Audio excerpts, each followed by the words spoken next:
नमस्कार दोस्तों, myself professor Balwinder Singh. Today I will give my presentation on sulfonamides and cotrimoxazole. I am thankful to my son Mr. Ashish Saini for typesetting and media recording of this presentation. Sulfonamides are the first antibacterial antimicrobial agent. Normally जो है जब bacteria के against जो है drugs की वो invention वगैरह हुई तो दो टर्म्स जो है यूज़ की जाती थी. एक है एंटीबायोटिक और दूसरी है एंटीबैक्टीरियल. एंटीबायोटिक जो है वो उनका सोर्स नेचुरल होता था और एंटीबैक्टीरियल उन ड्रग्स को कहते थे जो कि सिंथेटिकली मैन्युफैक्चर होती थी, लैब में मैन्युफैक्चरिंग होती थी. तो ये जो है सिंथेटिकली हम मैन्युफैक्चर कर सकते हैं लैब में. That's why the first antibacterial है. एंटीमाइक्रोबियल बैक्टीरिया के अगेंस्ट जो इफेक्टिव है. जो इसकी बेसिक केमिकल स्ट्रक्चर है that is similar to PABA, that is para amino benzoic acid और सल्फानिलामाइड भी कह सकते हैं. इसकी क्लासिफिकेशन जो है based on the duration of action, it is classified into 3 categories. Rather 4 है लेकिन जो है ड्यूरेशन के हिसाब से 3 है. One is the long acting sulfonamides, second category intermediate acting and third one is short acting. Fourth is miscellaneous है, वो हम आगे देखेंगे. लॉन्ग एक्टिंग में जो है as the name itself is self explanatory कि ये जो है लंबे समय तक काम करती हैं. इसमें हमारी ड्रग्स सल्फोनामाइड्स में आती है सल्फामिथोपायराजीन एंड सल्फाडॉक्सिन. सल्फाडॉक्सिन जो है वो 7 दिन तक इसका एक्शन जो है ड्यूरेशन ऑफ एक्शन 7 डेज़ का रहता है. इंटरमीडिएट एक्टिंग है जो बीच में है, मीन्स उनका ड्यूरेशन ऑफ एक्शन है अराउंड 8 to 12 आवर्स. इसमें ड्रग्स आती है हमारी sulfamethoxazole. Then we have the short acting, third category जो है शॉर्ट एक्टिंग, 4 to 8 आवर्स की ड्यूरेशन रहती है एक्शन की. इसमें सल्फाडायजीन रहती है. जो fourth category is the miscellaneous purpose के लिए यूज़ होते हैं बिसाइड्स जो है ओरली एक्टिंग. ये जो है ड्रग्स जैसे सल्फासालाजीन है, इट एक्ट सिस्टमिकली और लोकली एक्टिंग है because it is poorly absorbed है. Then sulfacetamide eye drops are there. Then the drugs are like that silver sulfadiazine is there जो कि टॉपिकली बर्न्स के लिए जो है इसकी मलहम आती है, ऑइंटमेंट आती है या क्रीम लगा लीजिए, जो कि बर्न्स के जो जख्म है उनको ठीक करने में बहुत इफेक्टिव ड्रग है. जो spectrum of anti microbial action है, बेसिकली जो सल्फोनामाइड्स हैं दे आर बैक्टीरियोस्टैटिक. लेकिन जो है यूरिन में जब ये एक्सक्रीट होते हैं तो कई बार जो है कई जो सल्फोनामाइड्स हैं they have the bactericidal in urine. They are sulphonamides are effective against gram positive and gram negative bacteria.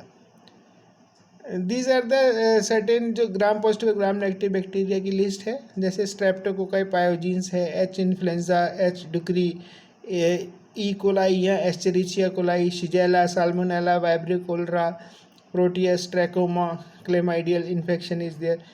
Then conjunctivitis, these drugs are used. So these are the few microorganisms against which the sulfonamides are effective. Now coming to the very important sulfonamides का जो है classical example है, जो कि जो भी pharmacology पढ़ता है उसमें मेडिकल लाइन में जो है इसका क्लासिकल एग्जाम्पल दिया जाता है और इसको जो है समझना भी जो है it is very, I have tried to simplify this thing. Mechanism of action, जो बैक्टीरिया है normally they manufacture their own folic acid. Now this folic acid जो है it is a type of B complex जो कि essential है for bacterial cell growth के लिए. अब जब बैक्टीरिया अपना फॉलिक एसिड बनाता है तो उसके लिए रॉ मटेरियल वो यूज़ करता है पाबा, दैट इज़ पैरामीनो बेंजोइक एसिड. अब सल्फोनामाइड्स जो है वो स्ट्रक्चरली सिमिलर टू पाबा है, तो जो बैक्टीरियल सेल है वो दे मिसटुक सल्फोनामाइड्स एज पाबा, तो वो जो है उसको सल्फोनामाइड्स को ग्रहण कर लेते हैं. नॉर्मली अगर हम बैक्टीरियल सेल में देखें तो जो फॉलिक एसिड सिंथेसिस है उसमें जो पाबा है पैरामिनो बेंजोइक एसिड है that is converted to dihydrofolic acid in presence of enzyme folate synthase. जो सल्फ अब बैक्टीरियल सेल ने तो सल्फोनामाइड्स को जो है they have taken sulphonamides instead of PABA. तो जो सल्फोनामाइड्स है they inhibit the enzyme folate synthase. अब जब फॉलेट सिंथेज एंजाइम जो है इनिबिट हो जाएगा तो जो फॉलिक एसिड का सिंथेसिस है वो रुक जाएगा, स्टॉप हो जाएगा। अब जब फॉलिक एसिड नहीं बनेगा तो जो बैक्टीरियल जो ग्रोथ है वो रुक जाएगी और इनिबिट हो जाएगी। So this is the mechanism of action of sulphonamides. Pharmacokinetically orally they are well absorbed, locally भी दिया जाता है, जैसे सिल्वर सल्फाडाइजिन है या आई ड्रॉप्स सल्फास्टामाइड आई ड्रॉप्स हैं जो है यूज़ किए जाते हैं। Widely distributed in the body है, लीवर में मेटाबलाइज होते हैं, किडनी से एक्सक्रीट होते हैं। एडवर्स इफेक्ट में हीमेटोयूरिया है, हाइपरसेंसिटिविटी है रिएक्शन, देन हीमोलाइटिक एनीमिया में be there. So these are various parameters. ना सल्फोनामाइड्स जो है बहुत सालों से यूज़ हो रहा है, you can say so many years are there, so resistance problem is there. Nowadays sulfonamides are not widely used. They are used only in interiors because of the economic part, and that too with combination. Now to tackle the problem resistance मतलब bacteria के against effective नहीं है, तो उस resistance की problem को, bacterial resistance की problem को दूर करने के लिए सल्फोनामाइड्स को कंबाइन किया गया ट्राइमिथोप्रिम के साथ। इस combination of sulphonamides and trimethoprim is known as cotrimoxazole. तो जो कोट्राइमोक्साजोल है वो किस तरह से काम करता है, let us see. Cotrimoxazole is a combination of sulphamethoxazole and trimethoprim. जो इसमें सल्फामिथोक्साजोल है ये बैक्टीरियोस्टैटिक है। बैक्टीरियोस्टैटिक का मतलब जो बैक्टीरिया की जो ग्रोथ है उसको रोकता है ये। हाउ इट स्टॉप्स, जैसे कि हमने अभी देखा, it stops formation of dihydrofolic acid from PABA by inhibiting the folate synthase enzyme.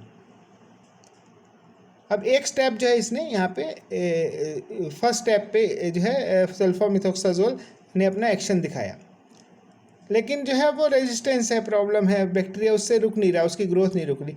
तो we have combined with the trimethoprim. Trimethoprim जो है बैक्टीरिसाइडल है, मतलब इट किल्स द बैक्टीरिया। कैसे किल करता है ये जो है, जो डाईहाइड्रोफॉलिक एसिड है वो फर्दर कन्वर्ट होता है बैक्टीरियल सेल में इनटू टेट्राहाइड्रोफॉलिक एसिड। तो जो उसको ये रोकता है, कैसे रोकता है? Trimethoprim stops formation of tetrahydrofolic acid from dihydrofolic acid by inhibiting dihydrofolate reductase enzyme. तो एक बैक्टीरियोस्टैटिक के फर्स्ट स्टेप को सल्फामिथोक्साजोल रोकेगा, और जो ऑलरेडी डाईहाइड्रोफॉलिक एसिड बन गया है उसमें बैक्टीरियल सेल में, वो फर्दर टेट्राहाइड्रोफॉलिक एसिड में ना बने, उसके लिए जो है ट्राइमिथोप्रिम अपना बैक्टीरिसाइडल एक्शन दिखाता है। तो दोनों का एक्शन मिलके इट इज़ ए साइनर्जिस्टिक कम्बिनेशन।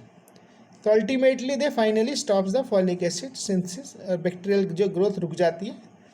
जो रेशो है सल्फामिथोक्साजोल और ट्राइमिथोप्रिम का वो 5:1 है।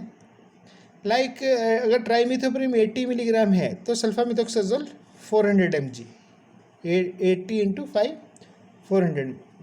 और अगर वो डबल स्ट्रेंथ है तो ट्राइमिथोप्रिम जो है वो 160 मिलीग्राम और सल्फामिथोक्साजोल जो है वो 800 मिलीग्राम DS के उसमें भी अवेलेबल रहता है।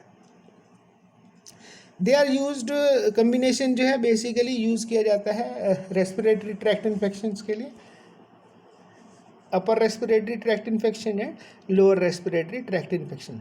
RTI के लिए यूज़ होता है URTI and LRTI। URTI is upper respiratory tract infection and lower RTI is lower respiratory tract infection. जो है ये ड्रग जो है sulphonamides and cotrimoxazole, they are also used in UTI that is urinary tract infection. कुछ cases में bacterial gastroenteritis में जो है ये these drugs can be used. Then they are also used for the treatment of cancroid due to the microorganism H. ducrei.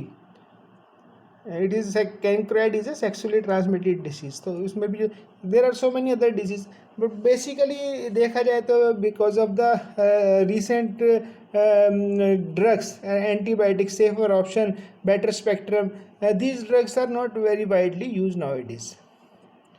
So that's all about the sulfonamides and cotrimoxazole. My mobile number and email ID is given. In case you have any query, you feel free to contact me. In the end, I once again acknowledge my thanks for my son Mr. Ashish Saini for typesetting and media recording of this presentation. Thank you very much. Have a good day.